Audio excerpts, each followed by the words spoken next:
time, about an hour late, I think, this time. But at least I'm not behind 2 days. Because today is day 30 of Inktober 2020.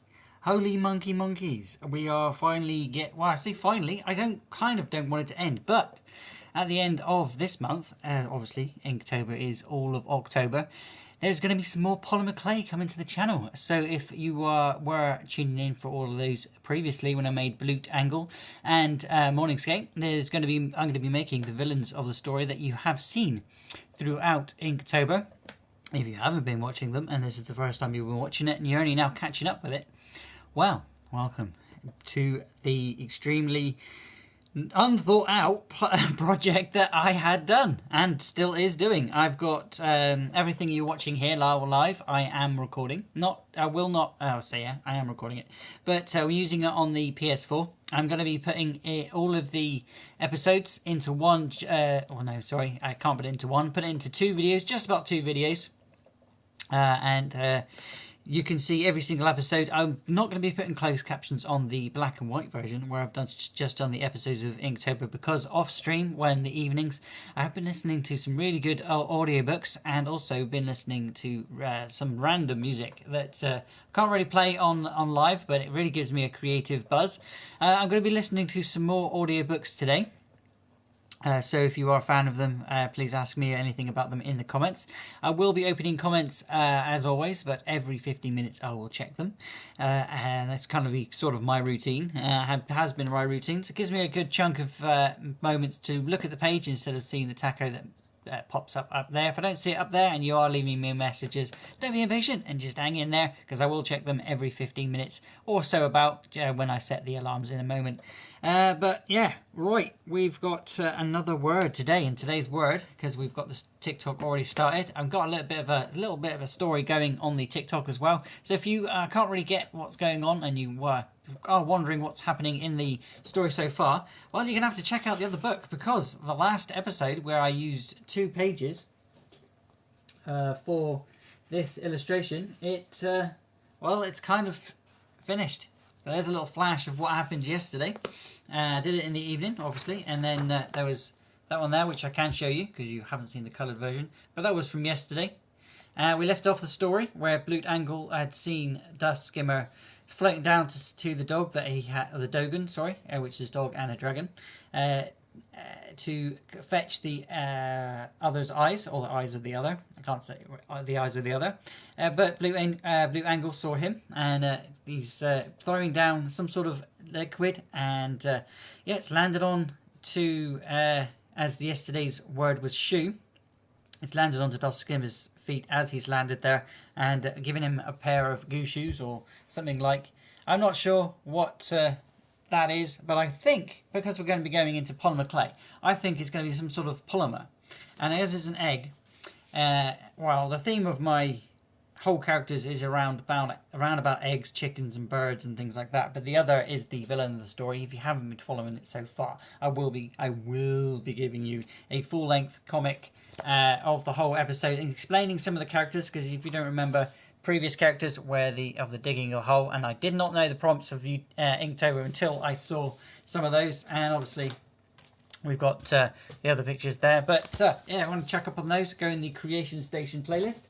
But we've got another day to do another word, but we've only got one more day after today, so it's technically 2 days, but I think after today I will be ready for the end, because one more day I'll give you a full episode where I'll do some of the inking, and then I'll do some Copic marker shading, as well as do the TikTok.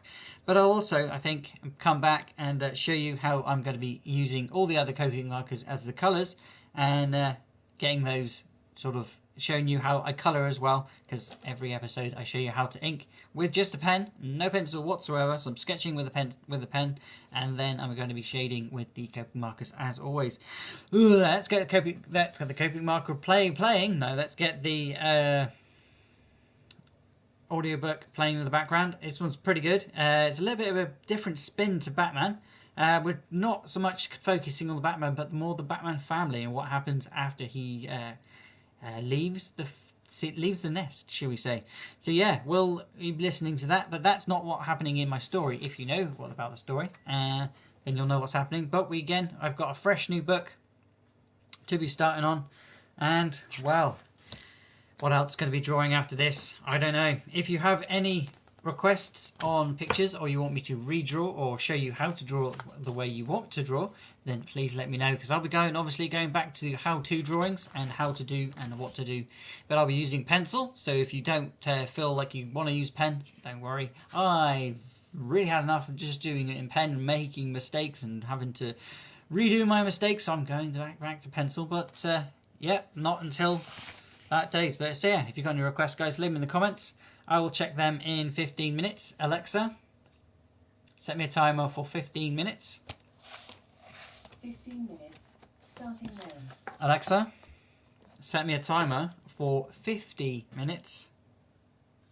Second timer, 50 minutes, starting now. And I will now pull up these, because I'm an idiot and forgot to do this. Tap that. And I will now pull up. I know there's nobody here, because the taco hasn't gone up, but that is because I'm in the wrong time of day. Hopefully that is anyway. But yeah, let's get on. I'll write that in comments and say every 15 minutes I'll check comments and we'll get on with some illustration.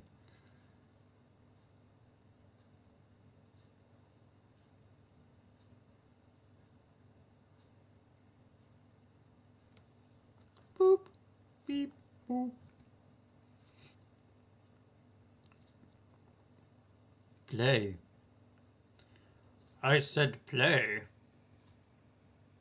Play for me. Playing from me, SMT110. Thank you. Unmistakable odor of burnt paper. If you want to find this as well, guys, what we're listening to is Batman No Man's Land audiobook part 2, and it's by Wayne Tuller. Okay, Tool ERERETG. Obviously a rip-off, but that's YouTube. Boop, boop, boop, boop, boop.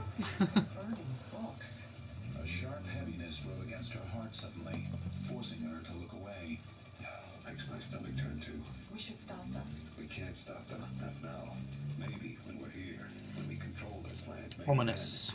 Right now, It's today's word. Right. Ominous. Let's find what we're after and get out of here. It took another 20 minutes before they reached the border zone of the territories, Martin Luther King Jr. Boulevard, running north to the south end of Robinson Park, out of sight. Tags were becoming plentiful once more, and they had to slow their progress, taking each as it came, methodical in the defacement.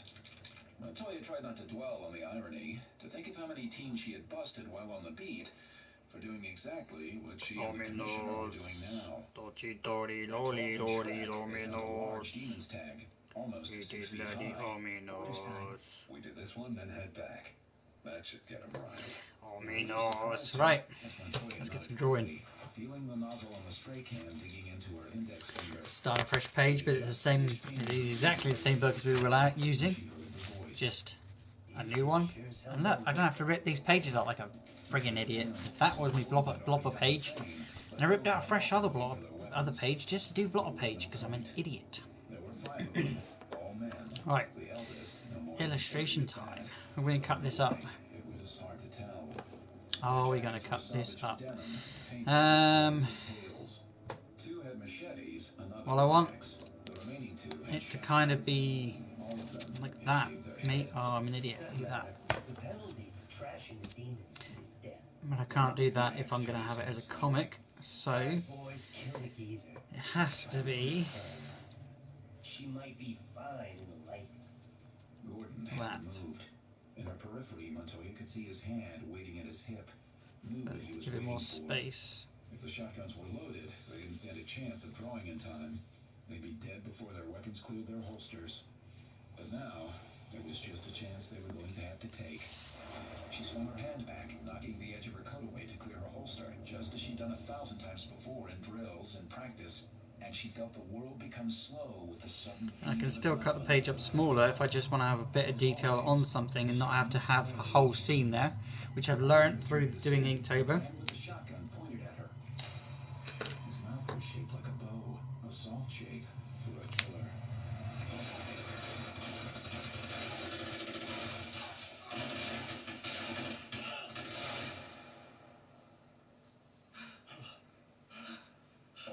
gang members were dead, and she and the commissioner were still standing. A man was coming out of the shadows beyond the bodies, slinging an M16 back over his shoulder, and Montoya moved her weapon to track him. Pettit. Captain Billy Pettit grinned, and his mustache and the light made him look almost feral to Montoya's eyes. Hope you don't mind, Commissioner. I figured it was time to take a little initiative. You've been following us all night? Pettit's grin grew, and he cast a quick glance at Montoya. I just couldn't sleep, Jim, knowing that you and Renee were out here without anyone to cover your backs. Well, I was just tossing and turning, thinking that maybe spray paint alone just wouldn't be enough to start our little war. No. Pettit nodded, then bent to the nearest body. He took it by the feet and dragged it toward the re-tagged wall. Little help here, Renee? Montoya holstered her weapon, and the three of them moved the bodies beneath a lowboy tag.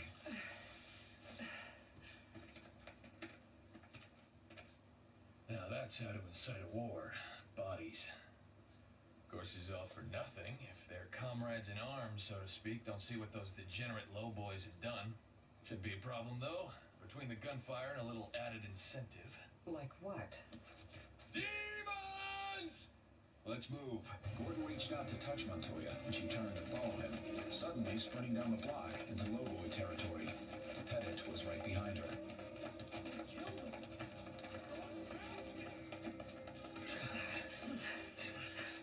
In another nest of shadow, they stopped. Montoya crouched between Pettit and Gordon. Yeah, good start. Means nothing if the lowboys don't join them, though. This way.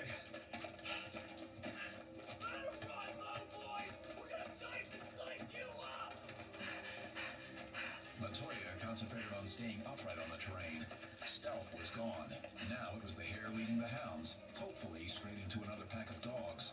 She wasn't even sure where they were anymore as she came around another corner. Gordon and Pettit were behind her now, and she saw the fires burning farther down the street, the figures around them, and the lowboy tag on the brick across from her. She stopped and felt Pettit and Gordon come up beside her. Lowboys.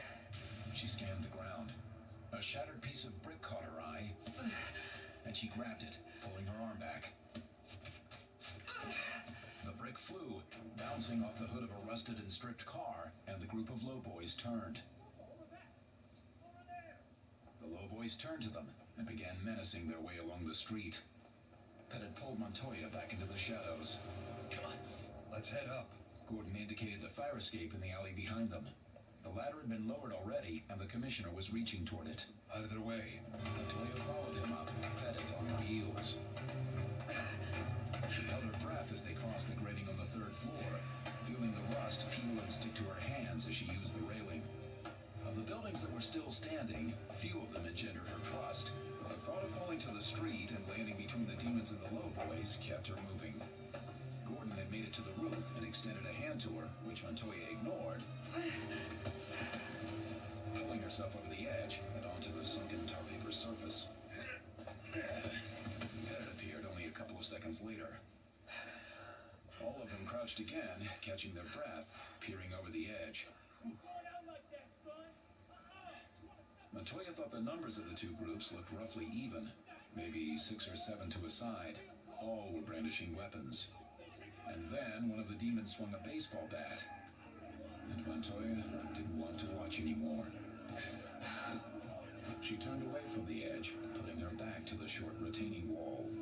Her stomach was in knots, and her hands were shaking slightly, and she wanted something to drink to drive the dryness from her mouth. She knew that it wasn't just adrenaline that was making her feel sick. Pettit watched eagerly. Congratulations, people. We've just started a war.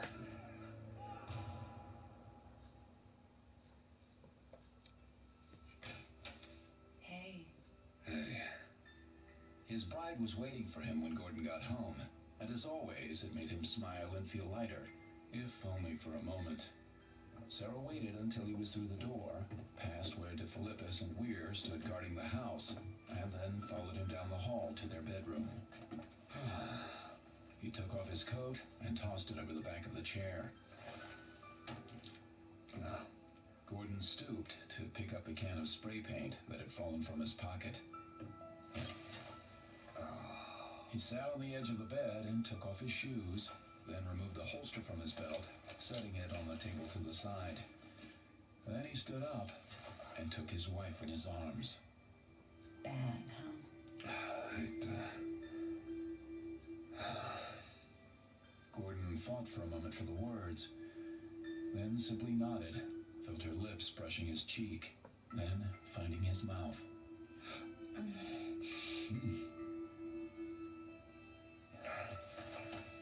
He took the kiss like it was water, like he was dying of thirst. For a while, he thought maybe he could never get enough. Later, staring at the ceiling, feeling Sarah's heart beating against his chest, safe in their bed, he almost thought it would be okay. She moved, drawing a hand along his chest, nuzzling his neck for a second. Tell me. We're gonna have to pay what we did. I wish I could be sure, Sarah. I wish I could be sure I was doing the right thing. When have any of us ever had that luxury? When the married cop and the single detective began their affair? Who was sure then? I'm sure now. Hindsight is 20/20, Jim. Pettit is sure. Pettit is narrow. He knows what he knows, and that's all he needs. Black and white makes him happy. Maybe a black and white view of the world is what we need now. Maybe. Gordon tightened his grip slightly on Sarah, feeling her settle against him. Her leg was long and warm, and for a moment he thought he could concentrate just on that. You can't be sure, Jim. It's not who you are. I know. But I have to wonder, how far will it go? How far will we have to go? How far are you prepared to take it? I don't know. Yes, you do. How far will a father go to protect his daughter? All the way. Right. He turned in the bed, touching her face with his hand, then his lips. I'll go all the way. Again? I'm old, remember? Twice in a night is too much for this old warhorse. Let's test that theory. Sarah moved to cover his body more fully with her own. He watched her face cloud for a moment again. Jim, we do what we have to in order to survive. That's the rule of nature. Until we have survival, we can't have civilization. If this is foreplay, it's not working. You'll get foreplay in a second. For now, listen to me. She lowered her head, her nose touching his, her eyes locked on his own. We're going to make it, hon. We'll make it. I believe you. You should. I'm a cop. I'm honest and trustworthy, and my word is my bond. Less word, please, more bond. I thought you were too old. I'm feeling younger every second. Is that what you're feeling? That's my story, and I'm sticking to it. In that case, Commissioner, I think further investigation is in order. Carry on, Lieutenant. I love you, cop boy. Love you too, Seamus.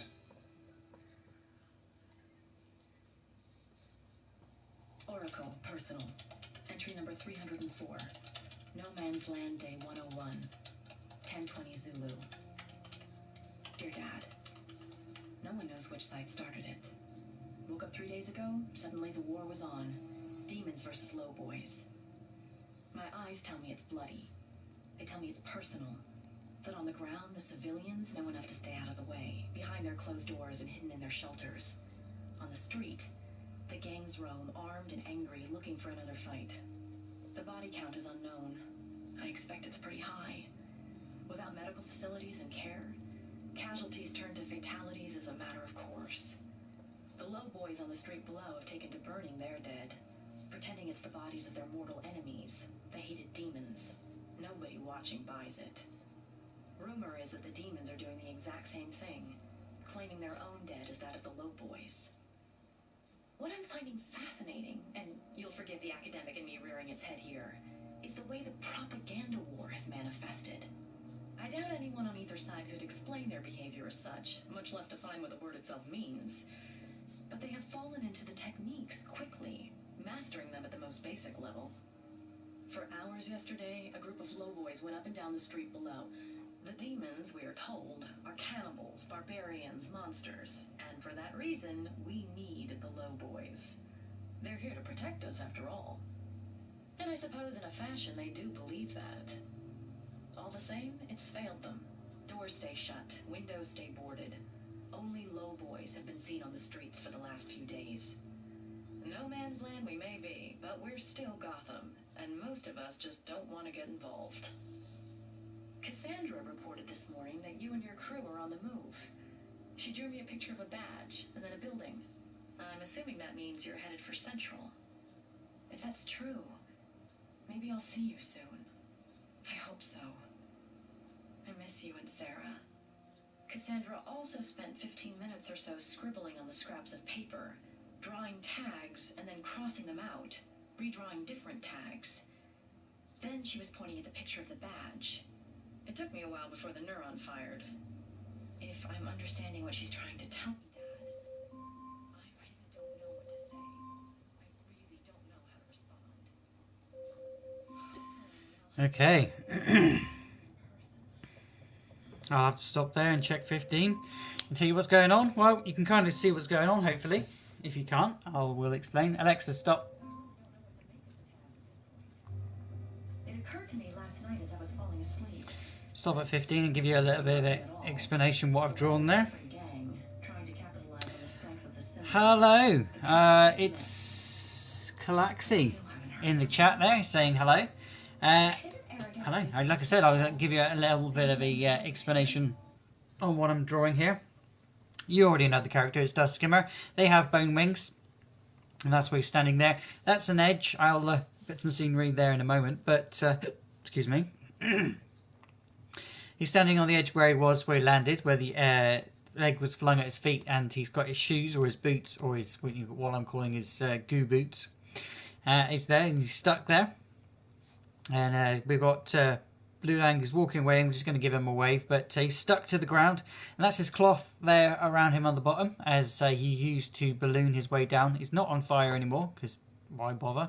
Or maybe I should put him on fire, and that's what's making him hot. Because what I'm thinking of is it's ominous that he's going to be there, stood there, and the next page will be maybe here, then another day, and then another day, sort of like assuming that over a thing of time he's been there for days, maybe months, week, maybe a year or two's passed by. We'll think I'll actually could probably do that in linear, so it'd be week, month, and then a whole year, sort of just there. And here we'll have him, don't know, something. We'll get on with that. But yeah, that's where I'm drawing. That's what I'm hoping to do, because an ominous thing of he's been there so long that it's become ominous, like a creepy house kind of vibe, or a statue that you wouldn't want to go near because it just it's been there for so long. It's got so many stories about it, because that's the idea I'm going with it. It's obviously not going to be a statue, but in the world that I've created, there is the egg itself emits light, and the light keeps everything alive as such, unless you sacrifice yourself to what I'm thinking is the chasms, that when the earth, because there's lots of floating islands, if you sacrifice yourself to kill yourself, you go out of the field basically, and you then actually die and return to the earth and give yourself back, because it's like everything else, and cosmos and energies, and turning into nature and such. But yeah, he won't be dead, so he'll be there for a while. And the ominous idea is like a day, obviously a week, a month, and then years I think I'll have down here. So the time he'll be ominously stuck around for so long that it's like, oh god. But in the next, in tomorrow's prompt, because I obviously know what it already is, I want to end the story but have it with a something. So we'll see how this sort of thing. But he's going to be here for a while and ominously standing there, and I think I'll have a long. Actually, down here I'll have a detailed version of him just stood there for the length of time. So that's before I finish off this first, but then have a think what we're doing on each stage of this, and I will press record. If you have any more questions, then feel free to let me know. Comments again will be open. They are open now, so I'll have a quick slurp of my tea. So I'll let anybody else that want to say anything. Because like I said, when I'm looking down here, I can't see the taco pop up here. But I do occasionally see it pop up, but I didn't see that hello. So if you've got any more comments, let them come in, and I will then return back to what I was doing, and we'll listen to the rest of the audiobook, because we're only on part 2 on that, and I think there's a fair few episodes.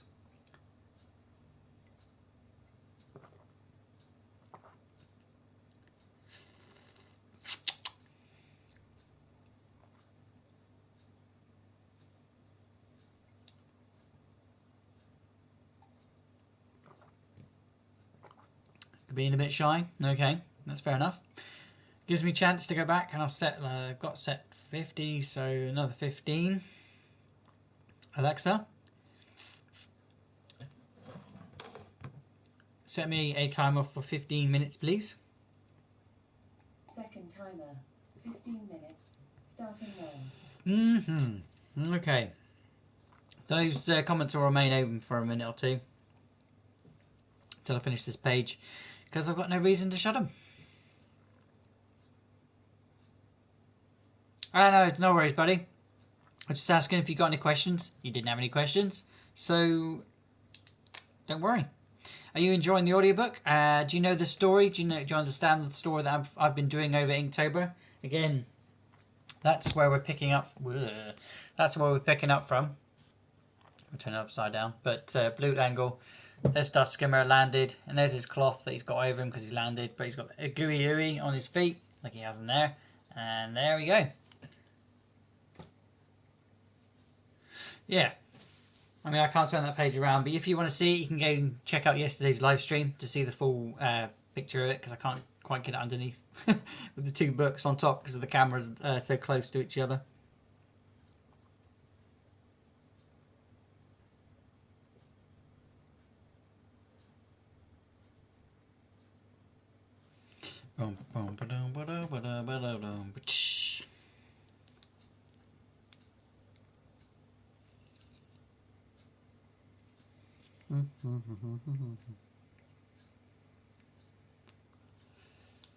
Really hope I press record. Doodle doo doo. Let's get back to what we're doing.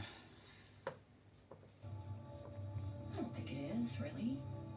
In the past few years, I've helped him more times than either of us could recall. I know that. I've been a major source of information for him in the past. I have, quite honestly, been part of the team. He'd call me, wouldn't he? I was Batgirl, after all. He'd call, he'd let me know he was here. But he hasn't. And I don't know what that means. I honestly don't know what to make of it. Maybe he really did leave us here alone. Leave Gotham to its misery. No, see, I don't buy that. So maybe he's hurt. Or even dead. But I don't buy that either. Some nights, I look out my window and I think there's a weight hanging over us all. We're all waiting for something to happen. For something to change this status quo of 100 odd days. Then I realize I'm waiting for him. He must be here. He must.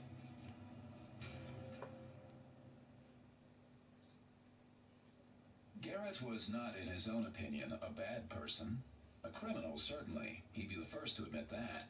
But a bad person? Nah. He was just a guy using what talents he had to make ends meet. That's all it was. Before NML, he'd been a thug, a petty bruiser, working for the Lindsay crew in the Bowery. Steady work had kept him in beer money, and he could spend his days practicing his pool game and rebuilding his Camaro. A 67, blood red, the kind of car that got him plenty of dates. At nights, he'd go where his old boss Lindsay sent him. Sometimes Garrett would carry a gun, but more often than not, a crowbar or baseball bat would do the trick nicely. Garrett never hit more or harder than he needed to, and he never enjoyed it. He was not, and he was always quick to point this out, one of those Arkham nuts that got off on inflicting damage. But that was before. Then 8.4 or 7.8 or however much of Richter's scale had come to visit Gotham, and that was the end of Lindsay's crew, buried under the remnants of the Otis Auto Supply warehouse, where they'd all hung out. When the National Guard finally found them, Garrett was the only one still conscious. Lindsay himself had been alive, but died 3 days later in a mobile Oh, you were here when hospital I did the radio one. For a while after that, especially when the word came down that the old US of A was pulling Gotham's Yeah, yeah. plug, Oh, well, Garrett could that was a seriously long consider time ago now. maybe even going straight. If you, oh my God, there's a, oh my God, if you want to check out what the story and where it kind of started from, or the whole illustrated story from the prompts only, is you want to check out Hope. That's where I started and started explaining stuff. Fowler, who always seemed to know what sort of petty crime. They word Hope Day. You're not leaving, are you? Maybe. What's up? The Penguin would like to offer you a job.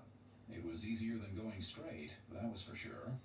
Working for Penguin was different from working for Lindsay in that Penguin was smart. Really smart. Had every angle covered. Had plans inside of plans. Garrett dug that and had great respect for Penguin. They were a lot alike, Garrett thought. Oh, the Blade. So you know about Morning Skate and you saw the polymer clay. But because they each knew what they did best and didn't pretend. Garrett, over 6'2" and mostly muscle, knew what his assets were. Same could be said of Penguin, with his malformed and squat little body. Penguin needed Garrett's muscle for busting heads, and for other stuff too. Okay, nice one. So are you excited for the polymer clay that's going to be coming out? I say not coming out. Well, I'll be doing it live, like I am here. Would be next month. Obviously, I want to take a little break to play some games again, but not Brutal Legend want to play. Yeah, where I've got some polymer clay that I'll be doing. I'll be making the other, this one here. And I'll be, sorry, no, this one's not the other, this one's Dust Skimmer. And I'll be making the other as well, because I've made the heroes of the story in polymer clay. I just want to make the villains in a similar idea with the, like a full statue.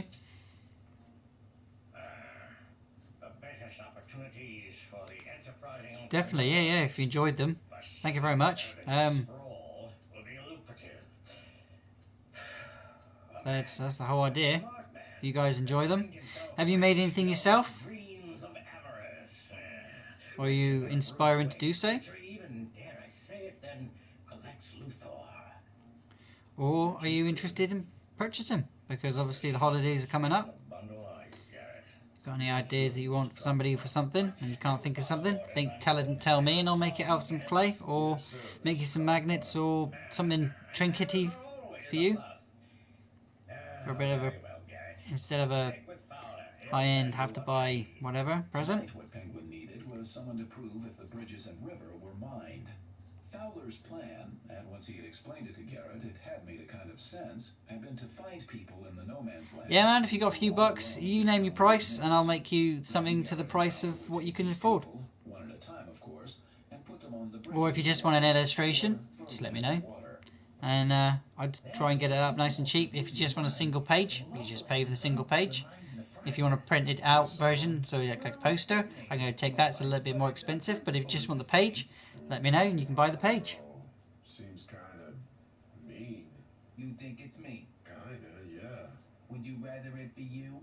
No. So then, if it isn't you, how is that mean?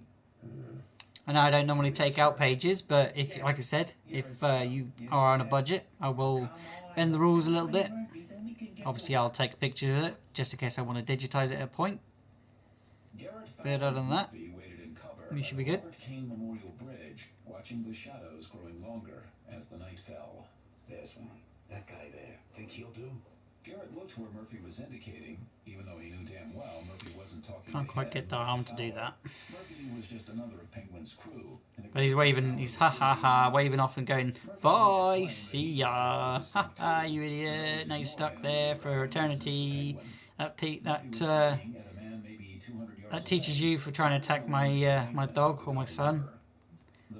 That was hiding the eyes of the other. The dog stole them, or the Dogan stole them for Dave Buddy.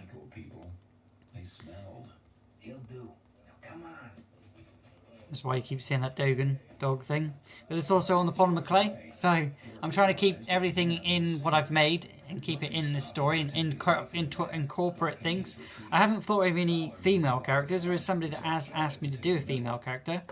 But I don't know how to fit it in. Only this guy was thin and wearing a real hat. with like a like broad getting brim instead of a pocket stocking money thing with or a pocket money or something, mate. Yeah, Garrett wondered what he'd do for Christmas. no worries. Like I said, just want the page. Send it to you if you.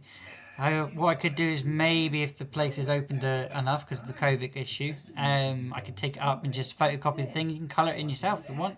Do something useful with us? No. With the video that's coming out afterwards. Say yes, and we don't kill you right here. Fowler pulled out his knife, which was They're making masks out of clay. Now that is a good idea. I've made masks a couple of years ago, and they got moving mouths, and they were made out of paper mache. Now clay is a very good idea. Polymer clay or clay itself is a very versatile thing to use because you can mold it to whatever you want instead of having it to be this horrible sticky stuff that you get everywhere and never does what you want it to, and you can't mold it. Garrett thought at first, but still stooped, and he moved without resisting. Fowler led the way out to the bridge. Garrett followed with the old man. Murphy took up the rear. Together they walked up the embankment onto the cracked asphalt of the bridge, heading toward the broken segment. The Gotham River flowed by slowly. Alright, we're going to split this page into 3. So we've got year. You're getting a chance to leave Gotham. Got year. No, so I'm talking about year. We got week, month, and year. So That's right. The river's supposed it's here to for a have week. mines in it. And you're gonna find out if that's It's here true for a or not. month. If there's no mines, figure you swim to safety, you escape. If there is mines, then It's here you for a can fall year. to hell, and there'll be one less mine for the next guy we toss That's in. So this because is it's a comic. I think I will put this in. situation, see? Not for me. Well, no. It's all a matter of perspective, then, isn't it? The old man nodded slowly, as if accepting what Fowler had said, and then... Oh, you can turn that into an M, no problem. I can turn that into an M. There we go. Oh, saved it. tried to move away. The beard came off in his hand, and Garrett looked at the face of the man, and for almost a second, couldn't understand what he was seeing. Then he realized the beard was a fake, and that the man... But we'll incorporate that into the picture, so I'll shade that and maybe put like a growing weed from it. Ooh, Then it all happened at once. just a few weeds coming off it. And Murphy was on the ground with his eyes closed. Fowler had grabbed the man, but when the shadow moved forward, he let go of him and tried to run. The old man Just a few things coming off there, just to start the picture, just to show that's a week. It's only a week, so after a week, a few roots would grow. shadow raised an arm quickly, throwing something small and After a month, you've probably got some flowers, the shadow was coming forward. or at least a shoot of a bud. And claws. And in a year, wow, you've got a few fair crops you've done. Tomorrow is the last day. Very true. Yes, mate. It is the last day tomorrow. Which, again, I'm not going to stop doing illustrations altogether, but I am going back to polymer clay because I don't want to do any more drawing. I simply just don't want to use a pen or a pencil anymore. Just well, for a week at least. So yeah, I don't want to. I just don't want to draw anymore. Today was a struggle just to hold the pen in my hand and go, what am I drawing today? So it's ominous. It's a very good word for today.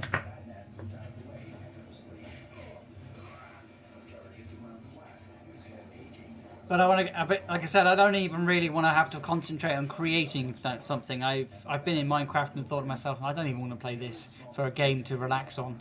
But I have been playing a little bit off stream with Morning Skate, and that's why I had to have a double day yesterday. But yeah, we've done a little bit of building, which I will be showing you because I'm going to be going back to Minecraft towards winter, towards more of a deeper winter time. Probably like December, I'll get back onto the Minecraft, just because I'll probably run out of ideas by then and start preparing for the holiday times. But yeah, I've got things are happening. I just want to relax from doing this for a little bit first. And I've got pre-made videos, and I will be going back to polymer clay probably a week after well, probably week into November. This Batcave was only one of several throughout Gotham. A network of bolt holes and command. Depends how long it takes to get it delivered here. A few years ago by the man who called himself Bane. Bane had defeated Batman, had nearly killed him, and Bane had done it all by wearing Batman down, chipping away at him until there was nothing left with which the Batman could fight. Never again, Batman had vowed. Never that unprepared again. Thus, the many satellite caves. The Batman stepped back, throwing the switch for the gasoline generator, then activating the lights. The space was cramped, used for both work and rest. Medical supplies and other equipment were neatly stacked along one far wall. A work table ran the length of another, the metal surface covered with bits and pieces of equipment, extra spools of monofilament, a scattering of pocket explosives, miniature tear gas, and Alexa, stop. Just going to record there. switched off. The paraphernalia of the Batman. He turned, watching as Alfred Pennyworth entered. Alexa, set me a timer for 30 minutes. Just makes it easier for me to record times. 30 minutes. Starting now. I've already got the comments open there, guys. They're up on the side here. It's just it affects the camera, and that's why I leave them offside. Spent all of my money ordering and gaming game online. That's cool, mate. I do that all the time. It's being shipped over to Thursday. Cool. What are you getting? Man, dude, whatever. I mean, like, if you want to buy something, or if you want to buy it on layaway, and I mean, like, I can't give it to you and then you pay for it, but you know what I mean. Start saving, bud. More than likely, if you're in England or if you're in America, I can give it to you for $5 or £5. And I mean a page. If you want the full page and you want it coloured in, I'll probably give it for you a tenner. Because any piece of paper, it's an envelope. It will be folded, obviously, if it's just the single page. But it'll be folded nicely. It won't be horrible. Actually, no, it won't be folded. What am I talking about? I've got full-length A4 envelopes. Australia, no real biggie, no difference. I've sent stuff to Germany, and I've also sent stuff to China, I think. Yeah, there was an Annie big picture, which was I did. Yeah, mate, no problem. If you just want a single page, it's just like sending somebody a letter, basically. I beg your pardon, sir. I was Alfred. I have to relearn how to move in Gotham. Broken cornices, rubble, collapsed rooftops. It's forcing you to slow down. I hope it's not Gotham trying to tell me something. Given the length of your absence, sir, I had thought you would have worked past such thoughts already. I thought I had too. You have only been back a scant few weeks. Tonight was your first foray in your work clothes, shall we say? It could have gone much worse. You nearly died. But I did not. As always, you demand too much of yourself. 3 months I wasted, searching my own soul instead of fighting for Gotham's. After every battle, a time is required to recover. After a defeat, the recovery is inevitably longer. I know you well enough to say with certainty that you never waste time. Bruce smiled, almost without meaning to. Then I wasn't a total failure. No, indeed. Alfred turned to the workbench and used a handkerchief from his pocket to dust it quickly before leaning against it. We have learned that I am a brilliant actor who can masquerade effectively as a senile recruit. We knew that already. I beg your pardon, sir. We know that Penguin is interested in cleaning the waterways. That means that whatever pipeline he has to the outside world, assuming he does have one, isn't by water. That means he must have access to a tunnel. A plausible conclusion, Master Bruce. I was away too long. The rules have changed. That man, the one who had the knife to you on the bridge, he should have run. They've forgotten me, Alfred. No, sir. It is simply that there are now things in Gotham which scare them more. Not for sending letters, bud. You can actually send letters and things like that because they go for a screening of their own. But like Polymer Clay, nope, I can send stuff like that because it can be sanitized by me, and it will be. Obviously, because I would have had my hands all over it, and I that kind of Patrols spread. in the northeast of the city, where she tends the sick and injured as best she can. It is widely referred to as the MASH sector. Bruce nodded slightly. Dr. Leslie Tompkins, like Alfred, had been a friend of his parents. She was a passionate humanitarian and physician, and Bruce wasn't surprised at all to have learned that Leslie had remained behind in the no man's land, attempting to provide medical services to any and all who could reach her. She's a remarkable woman. I would be a fool to disagree, sir. Head there. I'll contact you when I can. Bruce turned to him. I'm sorry I was slow tonight, Alfred. I must say, it was nice seeing you back in action. You looked, dare I say, quite good. Did it feel good? No, Alfred? Bruce pulled the cowl back into place, felt the comfort of the mask tight around his face. It felt great.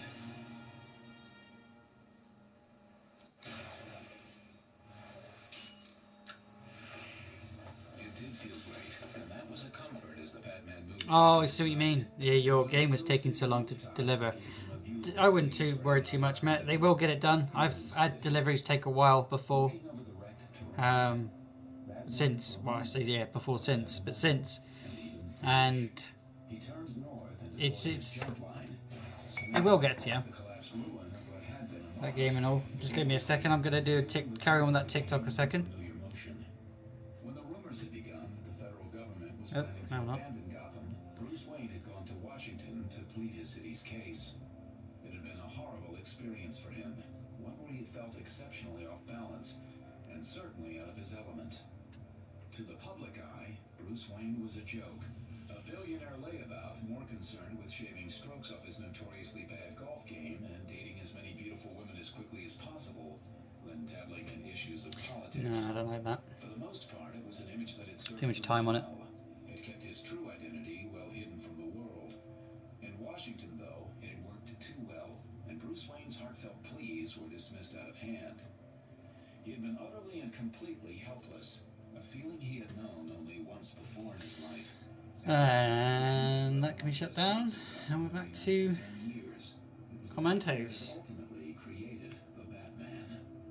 He stopped, crouching carefully on Yeah, I got TikTok bad. If you haven't been, like I said, if you want a little bit of like a synopsis, like a short, obviously 1 minute synopsis on each picture, go check out all the TikToks, because I've got every single day. I've done exactly what I'm doing right now.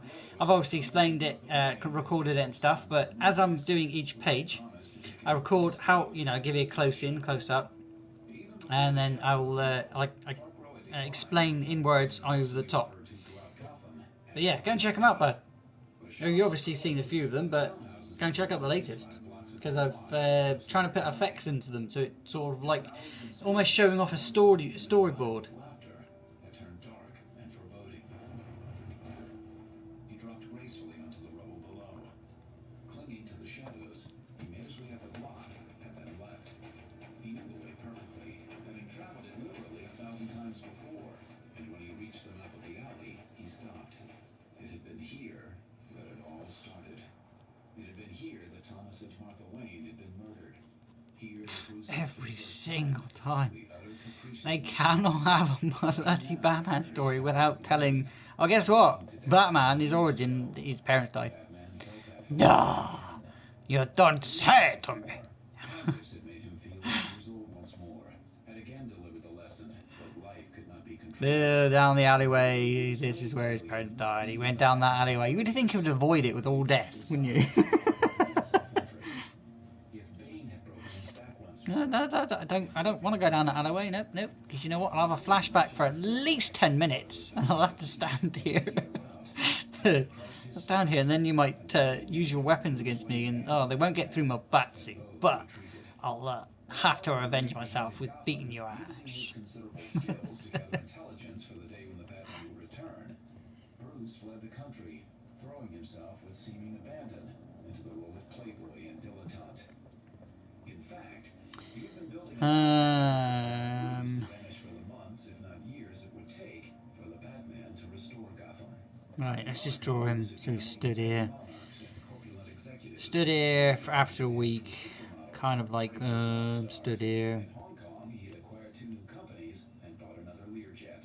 And all the while he had planned, trying to see what he had done wrong, trying to discover what he could do to make it right again. The petty monarchs and executives, they could help bring political pressure on the President of the United States. One of the rock star's personal trainers was an accomplished capoeira mestre. The two companies Bruce acquired each had proprietary construction technology that would aid in eventual rebuilding of Gotham. And he had contacted Lucius Fox, the man he had handpicked to be Wayne Enterprises' CEO, and he had told him that all of the Wayne Empire's formidable resources were to be brought to bear for one purpose: the redemption of Gotham. Republic. It'll all come down to Republic. That's where we need to start, Lucius. I don't know. Buy ads. Television, newspaper, radio, hire lobbyists, anything. But we have to get the public on Gotham's side. It'll take time, Bruce. And a lot of money. $100 million at least. Just to do what you're talking about. It's my home, Lucius. I'll be right there.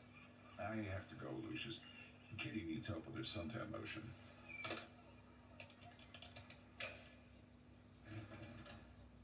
It's my home. It had taken, in the Batman's opinion, much too long to get his act together, to put his plan into motion. It's my Too long home. since he had set foot on his home ground. Now he had been in Gotham for just over a week, watching and waiting, walking the different neighborhoods, learning the new dynamic of the no man's land. The tagging intrigued him. The bat tag he had seen in particular had raised his eyebrow. He had resisted the urge to jump pell-mell into the fray, instead making contact with Alfred, learning what the gentleman's gentleman had to tell. Finally, the Batman felt ready to face the helplessness head-on. The sound drew Batman's attention Shut back to the up, you president, idiot. away from the alley. The sound seemed alien. Shut up. He realized that since returning to Gotham, he had seen no dogs at all, nowhere on the streets. Shut up. Taking to the roof of the city. Nala. The noise was deceptive in the stillness of the city. It's on the bloody radio, you idiot. But Batman had gone 6 blocks before finally homing in on the source. Shut up. Not even barking anymore. It was an adult Airedale standing in the middle of the street. Ah, dog. Its tail stiff and its head Live streaming, it's the best thing in the world, 'cause you got a dog, and it won't shut his mouth. in torn winter clothes, all holding makeshift weapons of one kind or another. Across the street from where he had perched, Batman could make out a spray-painted tag on one of the opposite buildings. Damn it. The crossed spears of the Koza. Looks like dinner. One of the men below held a baseball bat, its end wrapped in barbed wire. The boy began backing away, then halted as he realized that he and his pet had been surrounded. Leave my dog alone! We're talking about no dog. Normally, Batman would have waited a second or two longer. It's like maybe it's blown away because he's been there for a while. It's just like he's just learned to deal with it. Just hold on to it. It's gonna try and fly away, and then I'll be cold. You know what I mean? It's just like, no, okay. He's sort of, what I'm trying to show here is he's trying to pick at it or chip it off because it's gone hard and he can't move. It's like concrete kind of thing. Descent enough to keep him from any injury. Second, it threw his silhouette over the gathered Koza and put the fear of God into them. Look out! The hell is that? Then he was down, driving his feet into the back of the nearest Koza as he landed, knocking the man flat to the ground and driving the breath from him. Without stopping, Batman continued forward, breaking into the center of the circle, his right hand dipping around beneath his cape and appearing again, holding 3 batarangs. He turned and flung all 3 with his right. Ducking as the Koza with the barbed wire bat took a swing at his head. The batarangs hit their marks, breaking fingers and disarming the men. Without bothering to look, Batman snapped off a sidekick that Batarang breaks I've never thought of that. How would he... Unless you try and catch the Batarang like an idiot. Take his fingers, break them. The bat was now on his back, disarmed. Of the 4 remaining, 1 was going for the boy with a machete. The other 3 were directing their attention at Batman, all wielding blunt objects, 2 pipes and another bat, this one aluminum. There was no choice to make, and Batman sprang forward to protect the boy. He felt some of the blows swing past him. Then the explosion of pain as one of them connected with his torso. He was certain he cracked his ribs again, but it didn't matter. He was still up, and the machete was coming down, and the Batman got his forearm in the way of the blade. And the metal bashed into the Kevlar and titanium weave reinforcement of his glove. The nerves in his arm shouted, and again the Batman ignored the message, driving the heel of his right palm into the Koza's chin. He He turned back to see two of the remaining gang members lunging forward. The Airedale had bit into the back of the other's leg, bringing him to the ground. Batman waited until the remaining coos had committed to their attacks. Then, with their balance changing, Batman moved. Both went down, each temporarily stunned. Batman turned to see that the one with the barbed wire bat had gotten his weapon to hand once more, had struck the dog on its hindquarters. Leave my son alone, you bastard! The boy was already on the man, beating at his head and shoulders. Batman reached quickly, pulled the boy back, and then with his free hand... Not even gone half 5 yet, Doc. So I don't know why you talking. What are you chatting? What are you chatting at me for? Batman let the boy go and crossed quickly beside Oh, dog. It's on the damn radio. I literally can't watch anything with dogs in it. I can't. When I'm at home, I mean. We're just watching telly, and one will pop up in a TV show. She goes, "Oh, there's a dog! I'm gonna bark at it, even though it's not attacking me. It's not giving me any aggressive movements. I'm gonna just bark at that thing that's moving on the telly. It looks like a dog." Right, that's 30 minutes of Gorilla Station. Alexa, stop. My parents died in the quake. So Alexa, how long's left on the timer? You have 14 minutes left on your 30-minute timer. Also, that was a 50-minute timer, so I should really get on then. Batman looked at the boy, thinking, and then realized that the look was easily mistaken for an imposing one, and so looked away down the street instead. Follow me. He began walking north along the street, still carrying the dog. Matt scurried over the broken pavement, catching up. Where are we going? Sophie and you need a safe place to stay. I have a friend who is a doctor. You can stay with her. Together, with Batman still carrying the dog, they made their way north to Leslie Tompkins' MASH sector. Are you really him? Him? Batman. Yes. Cool.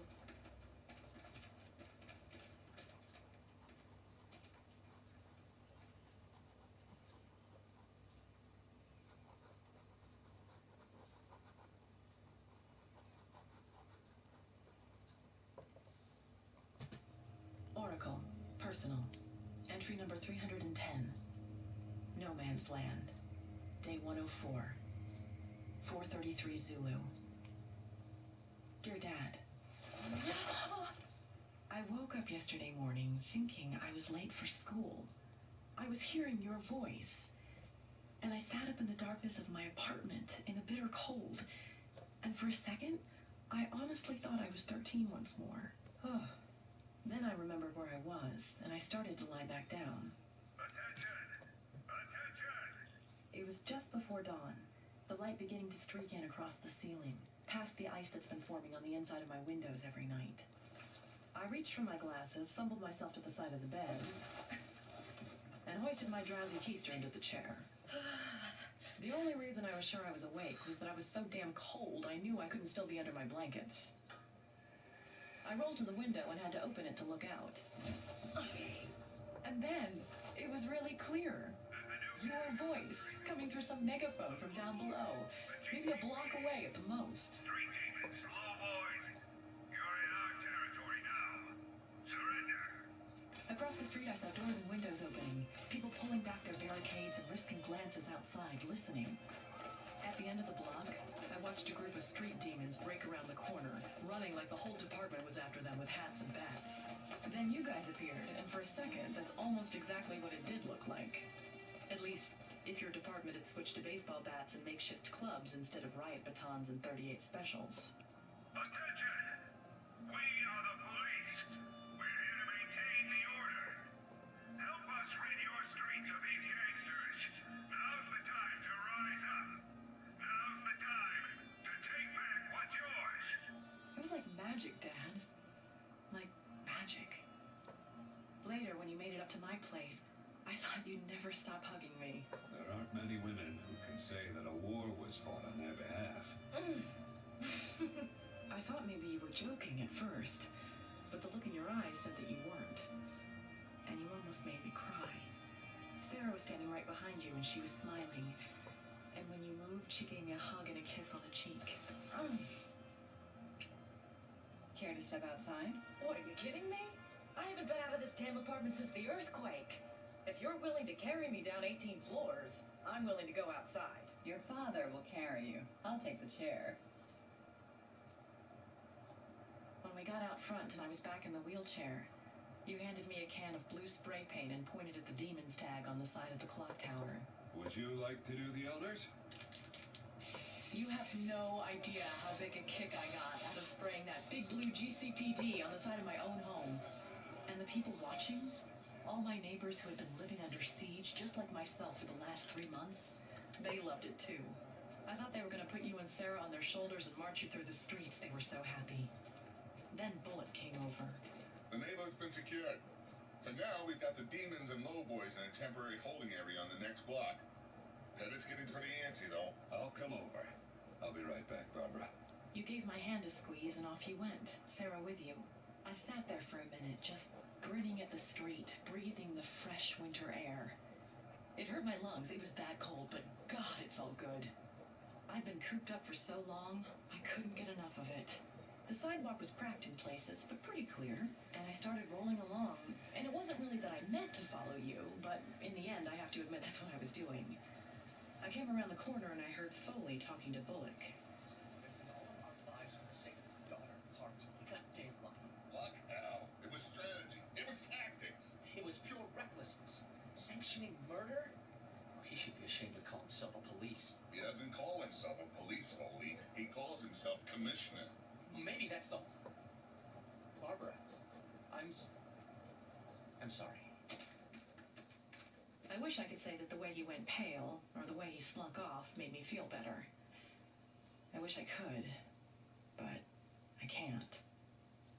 I thought that was the low point of the day, the counter to the delight in seeing you and Sarah.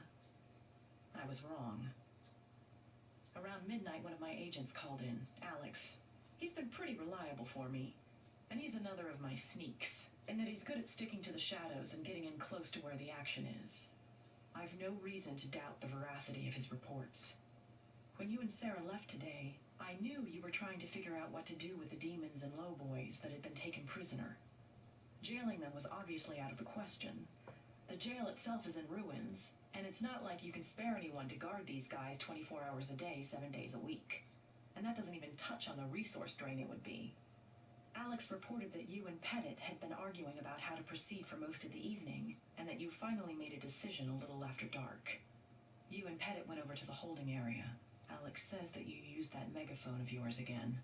All lowboys and demons have 1 hour to clear the territory. If any of you are found here after that, the penalty is death. Then Pettit drew his weapon, put it to the head of the nearest lowboy, and splattered his brains all over the street, just to prove that you guys were serious. I know he did it without your permission, Dad. I know that. I know you would never have sanctioned a murder in cold blood. You're a cop, after all. You're the best cop. You're my hero, Dad. Tell me he did it without your permission.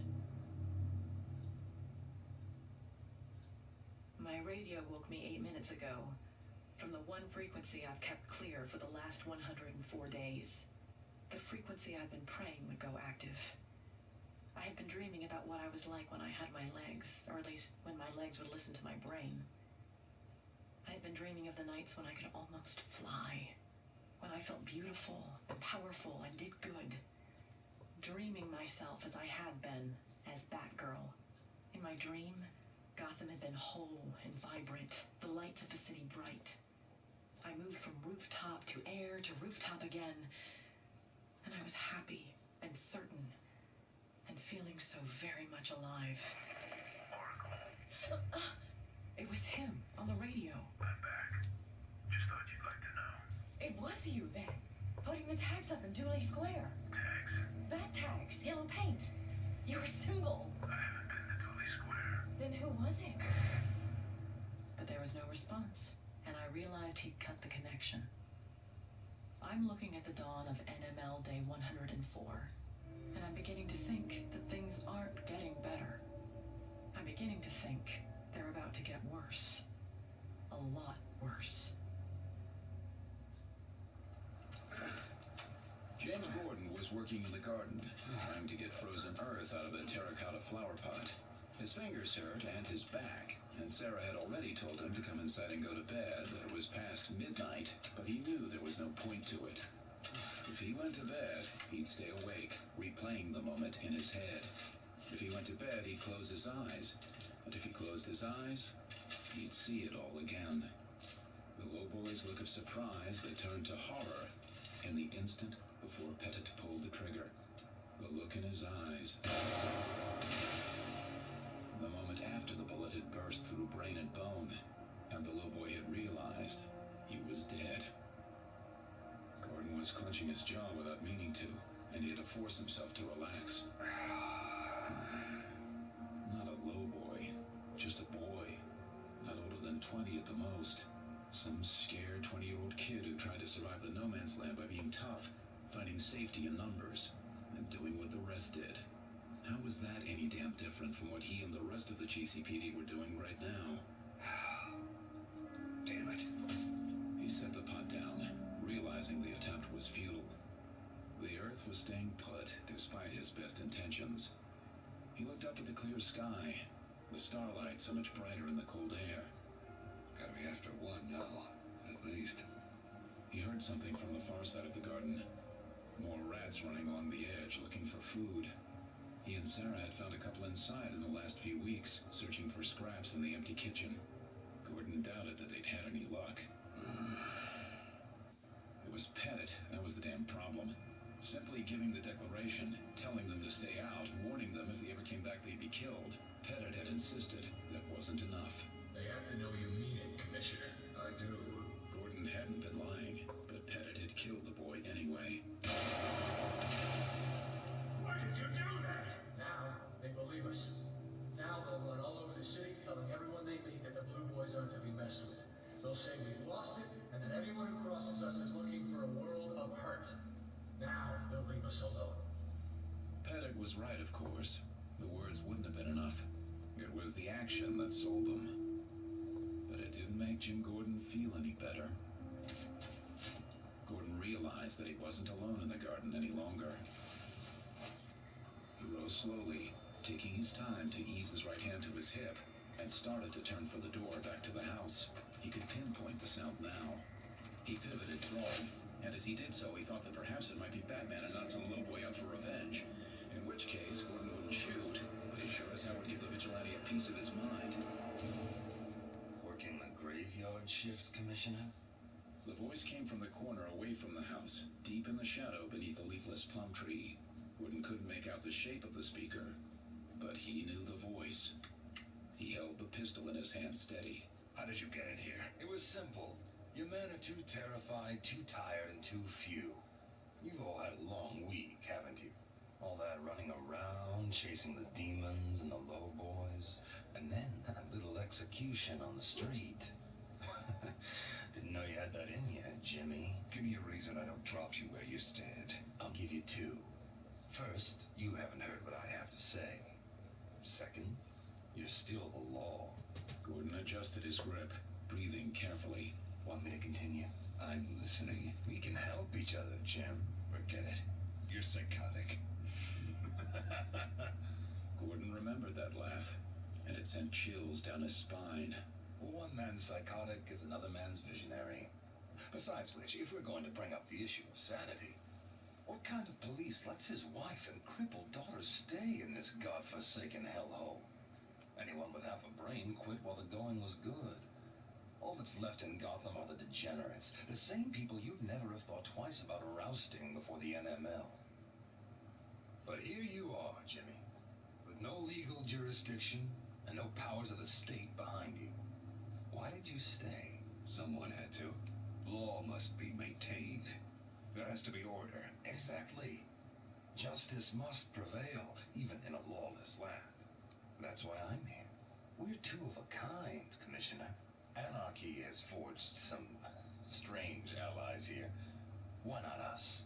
Gordon was feeling the ache in his triceps from holding the gun steady for so long. Because you're a killer.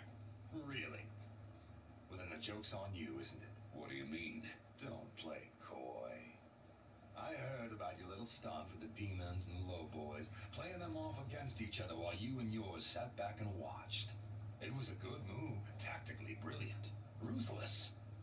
I liked it. This is war. I know. Desperate times call for desperate measures. Jim, you're preaching to the choir here. You've got nothing to lose by hearing me out. Gordon looked at the shape in the shadows, saw both hands come up, palms out and empty. The ache in his arms was fierce now, and the pain in his back was getting worse. With a shock, he realized that he was feeling truly old. He put his thumb on the hammer and uncocked the pistol, lowering the weapon to point at the ground. Talk. I'll listen. Sarah was asleep when he crawled into bed finally, just before dawn. Gordon tried to settle in without disrupting her, and he'd finally forced his body to relax, letting his head truly sink back into the pillow. Jim? When she rolled over to look at him. I thought I heard voices in the garden.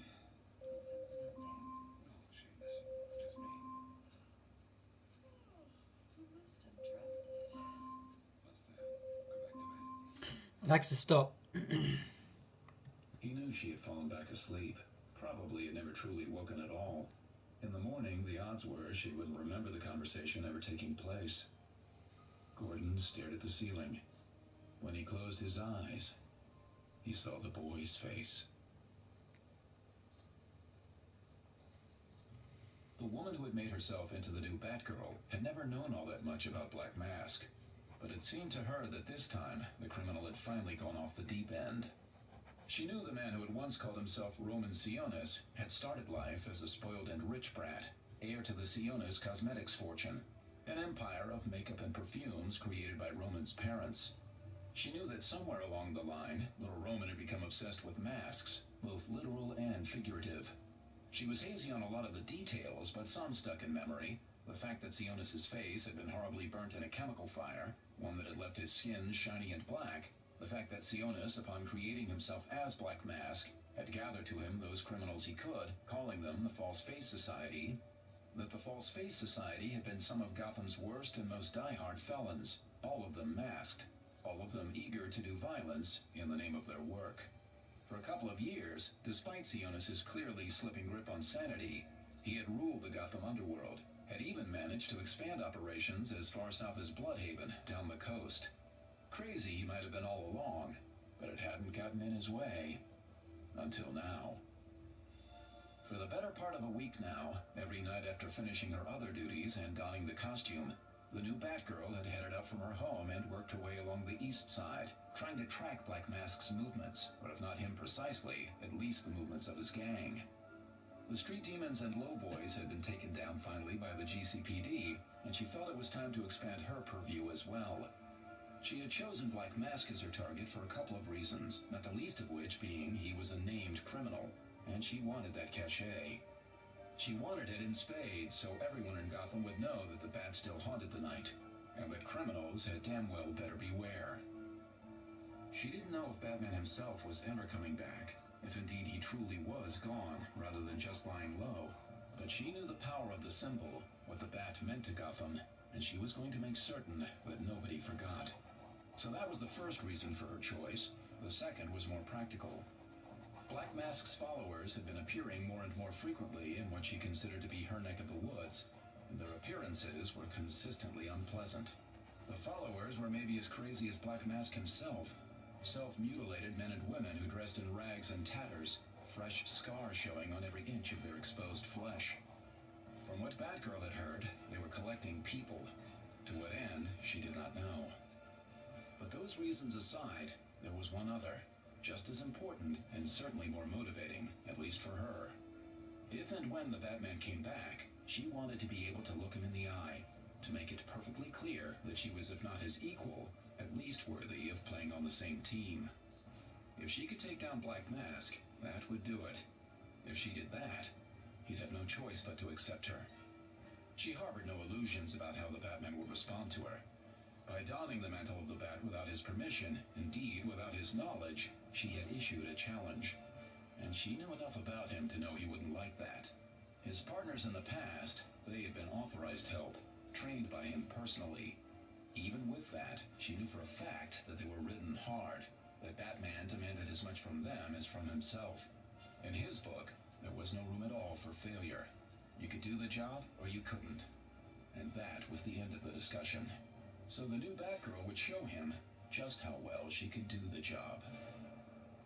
She tracked a group of Black Mask's followers from Puckett Park on the Upper East Side all the way to where the Sprang River separated the north and south parts of the island that was Gotham. There had been 6 of them in the group, all of them in the same mixture of torn rags and tatters, and all with horrible mutilations to their faces and arms. Most had shaved their heads, and a couple had managed makeshift piercings through their skin, thin strips of metal that dangled and glinted in the night, swaying from their faces. Batgirl watched as they entered the remnants of St. Vincent's off what had once been Dillon Avenue, waited another 20 seconds, and then slid through the shadows until she was close enough to get a look inside. Light was flickering from within. One source, probably a single fire. Inside, beyond the pews, she saw the group sitting together around the fire. One of them was handing out bundles from a small cloth bag. She watched as each of the followers speared their bundle on the end of a long spike, then held it over the fire. The stink of burning fur assaulted her. Oh. Rats. They were eating rats. She held still for almost another minute, watching, then resolved that the group would be staying put for some time. Her back was exposed too, and that made her very uncomfortable. And so she stepped away, scaling the side of a nearby building, testing the wall as she climbed. Up top, she turned and settled in to watch the entrance of the church. They'd be coming out soon, probably when it was darker. She'd follow them if she could, and maybe they'd lead her to Black Mask himself. And maybe, just maybe, she could figure out his agenda. Doesn't make sense. In a city where more of the structures had collapsed than were still standing, Black Mask was having his folks burn down those that remained. And it wasn't even that he was going after all of the standing structures. The fact that she had her current perch and that they were inside St. Vincent's right now was proof of that. No, it seemed to be only certain buildings. She had heard from someone in the MASH sector that a whole mob of Black Mask's followers had descended on the old Embassy Orient and driven out all of the squatters. And then they burnt the place to the ground, destroying the shelter used by over 60 of Gotham's refugees. From what Batgirl had heard, there had been over 50 people in Black Mask's mob. Practically an army in the no man's land, and terrifying to contemplate even for a moment. 50 of the mutilated monsters, all descending on the Embassy Orient. It was a miracle no one had died. Nice costume. Batgirl stiffened, taking her time to turn. Telling herself she had known this was coming all along. She forced herself to meet his eyes, but he wasn't ready for the stare-down yet. He looked her over slowly, starting with the boots, then tracking up until he reached her fully concealed face. Glad you approve. I don't. Gotham needed a bat. You weren't around. Where I've been and why, those are reasons of my own. She thought he sounded almost offensive, and that gave her confidence that she had made the right choice in donning the costume. She took a step closer, and now he was meeting her eyes. But now you're back, and you're going to need help. No. You're wrong. Then I'll learn that on my own. I've been doing this for weeks now. It's made a difference. The work or the symbol? He never looked away from her. Behind the mask, his eyes were hidden, but she was certain they were locked on her own. The bat is a powerful image, as you know. Very primal, very potent. It's made things easier. If you tell me to take it off, I will. But I won't stop the work. He nodded slowly, as if accepting the confession and the terms. Then, with his chin, he gestured to her waist, where the can of spray paint was affixed to her belt. The tagging, that's been you? Yes? It's a good idea. I intend to adopt it. Thanks. He looked past her for a moment, to the horizon. You're right about one thing. This city does need a bat. Maybe more than one. His head came back to her quickly, and for a moment she thought she'd pushed it too far, that she'd blown it.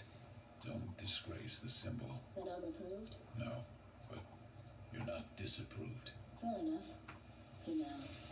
He turned, the cape billowing back for a moment as he stepped up to the edge of the roof. He didn't look back. Keep your watch on Black Mask. I'll be in touch. And then he stepped off into the air and fell into the darkness.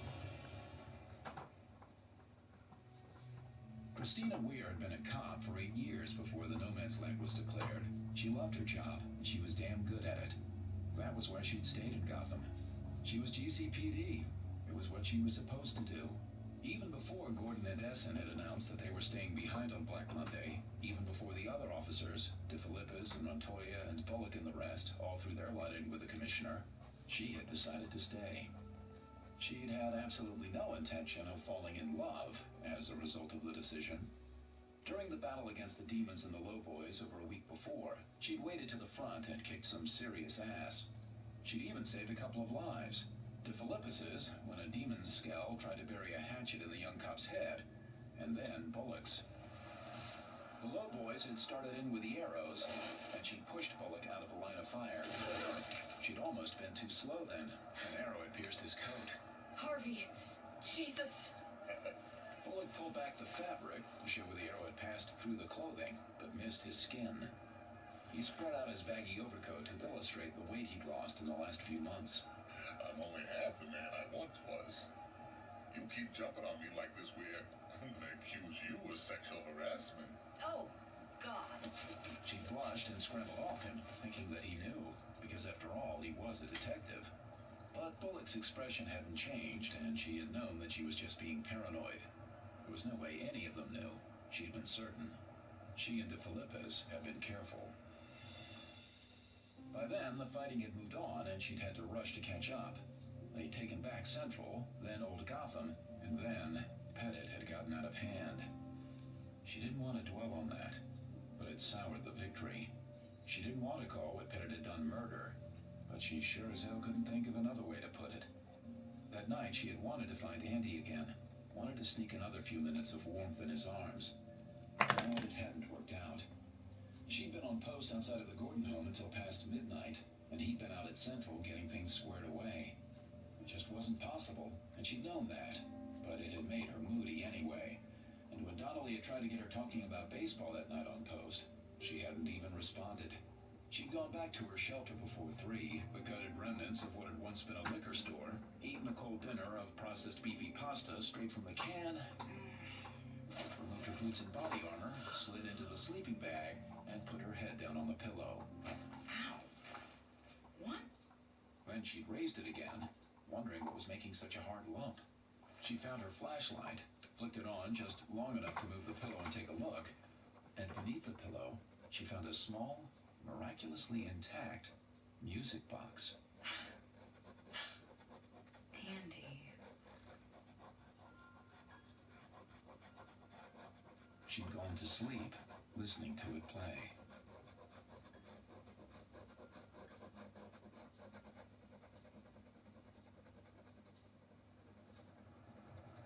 The next morning, she returned to her post outside Gordon's house. You're late, Chris. I know. Officer Donnelly looked at her with some concern. I had a can of beef and noodles before bed last night and shot the whole thing back out again this morning. Oh, that's not good. I got some canned tuna if you want. Tastes okay. It's pretty mild. Oh, not really hungry, Brian. Right. Commissioner wanted to see you. Why? He didn't say. He's in the garden. She looked over her shoulder at the closed front door of the house. Now? Said as soon as you arrive. Be right back. Word of advice, Chris, don't say the name Batman. Andy says it's poison. Yeah, he told me.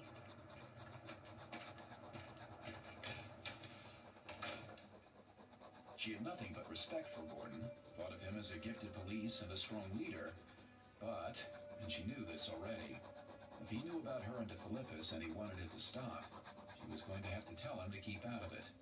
She'd spent more than a month thinking about it already, and while she understood the department's policy against fraternization, she hardly felt it was an issue. And the fact was, if Gordon went there, she'd call him on it. It was the pot in the kettle as far as she was concerned.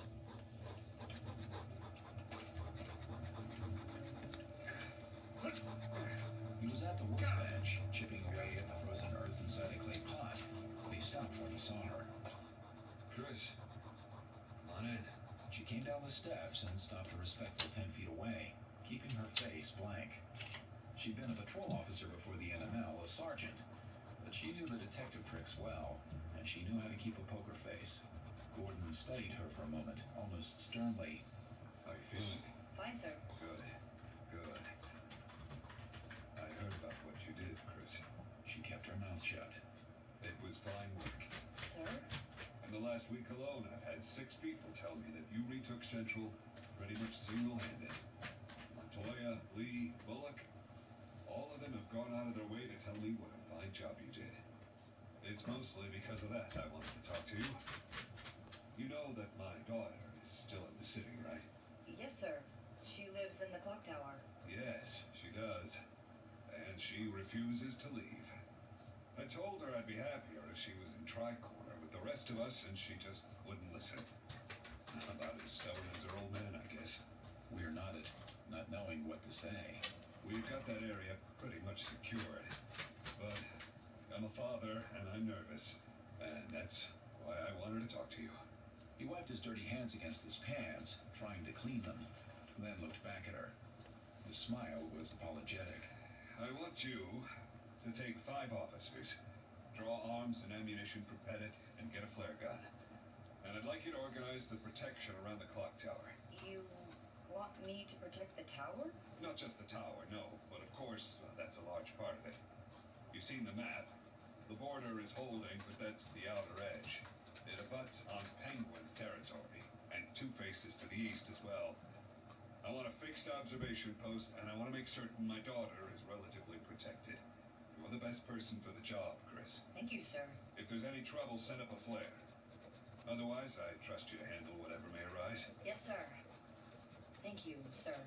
Gordon stuck out his hand. No, Chris. Thank you.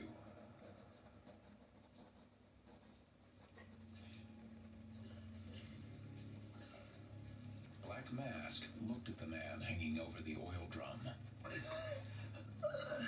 The man's feet had been tied to a length of good rope, the rope slung across the rafters, and the effect was like that of a piñata dangling at a crowded party. The fire from the oil drum was already singeing the man's hair, and his sweat sizzled when it splashed down against the heated metal. Black Mask removed the blindfold and tenderly took the man's face in his hands. He tried to do it the way his mother had before she died, before he changed from Roman Sionis into the deformed and reborn man he was now. He tried to do it with love, because he wanted the man to truly understand. Do you see? Go to hell! Black Mask shut his eyes for a moment. This was not really an unexpected response, but he had hoped for more understanding, for less drastic measures. He let his hand slip from the man's face, turning to face the congregation spread out before him. They filled the hall, lit by the burning makeshift torches. He saw the faces of his flock, the scars on each and every one of them. All those scars on the outside, showing the world the truth of what was within each and every one of them. He does not yet see! He believes nothing has changed. He believes that the lie can continue. But we know better, do we not? We know better now. Oh my god, still here, buddy. I didn't realise the taco had gone 0. If you're still here, bud, I don't know, bloody hell, so many questions. Like I said, when I don't see the taco going up here, I'm looking straight down here and I'm concentrating. We've got another page finished. That story's really helping me. I'm getting right in the zone. Dog's obviously wanting to go out. She's having her lunch, so she can have that. Met you channel. What are we doing here? I have because I met you and your channel from there. I also liked a lot of videos. Yeah, you did, buddy. Sorry about the last time. I missed a bunch of streams. I have got to go. Mum is yelling at me. Oh, he's not even there anyway. So yeah, let's just get on with some shading and call it a day, I think, on this one. And today, once again, the word was ominous. And what I've tried to draw is an ominous scene were from the previous one. If you don't know, then from the previous scene, the dust skimmer here was caught and captured by Loot Angle because this dust skimmer was after the eyes of the other from the previous other parts of the story. I would definitely recommend going and checking out the previous one if you want to know the rest of the story. They will not go anywhere, guys, but there will be a full-length, not animated obviously, but a full-length version of this, which will be out very, very soon. So all you got to do, guys, is hit that subscribe button, ding the bell for notifications, and come back again tomorrow for the last page and find out what's going to be going on. But like I said in the beginning of the chat, if you are wanting some more polymer clay, and I know a couple of you guys there do, we'll be back at the end. At the beginning of this month coming. So don't forget to stick around for all of those.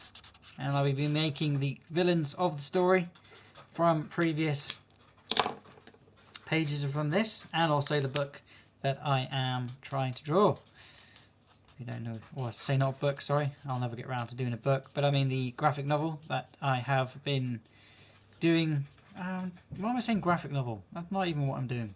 I'm trying to draw a comic, and hopefully you will like it. But if you do, don't forget to leave one. If you don't, damn, what's wrong with it? Please tell me no, and I will do my very best to rectify all those problems and niggles you've got with the story, or at least with what may be confusing you. And again, guys, leave them in those comment bars. If you're watching back, you can always leave a comment, no matter where you are, what you're doing, or what time it is, and they're really helpful to let me know what I should do next with the story, or where I should go next with this graphic thing that I'm drawing. Because obviously after Inktober, I won't be doing this anymore. I'll be doing something completely different. No idea what I'll be doing, other than some polymer clay, which I still can't say properly. Polymer clay.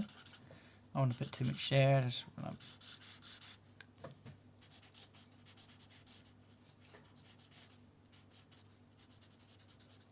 want to show it's dirt. I don't really want to completely black it out. Just want to show that it's separated. I found with using colours and the way I'm using them, I don't need to shade as much as I am. But I like to shade so you get to see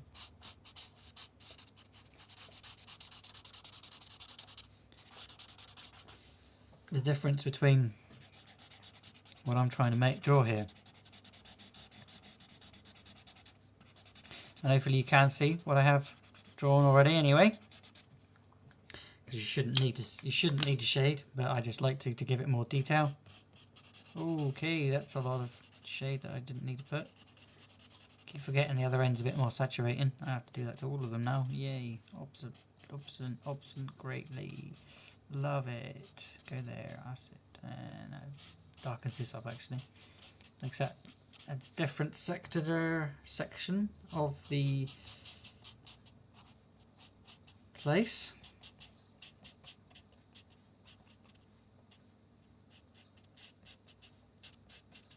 Because there's so many different places, it doesn't really matter what you've done, as long as it makes sense when you're looking at it.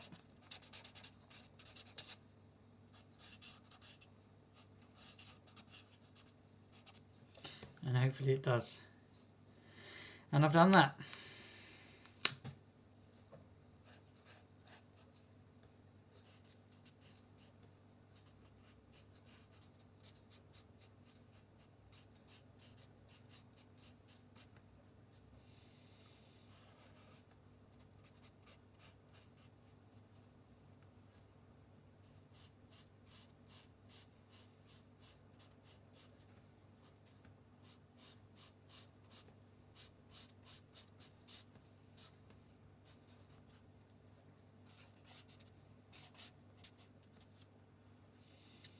And maybe a little shadow underneath Just to show you there's a shadow. We'll go with a different grey with that. Shadow here. Shadow here underneath. Let's just say he's solid on the ground.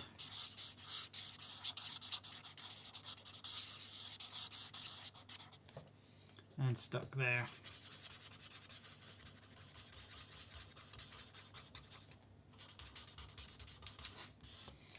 Right on, there we go. Hopefully you have enjoyed it, guys.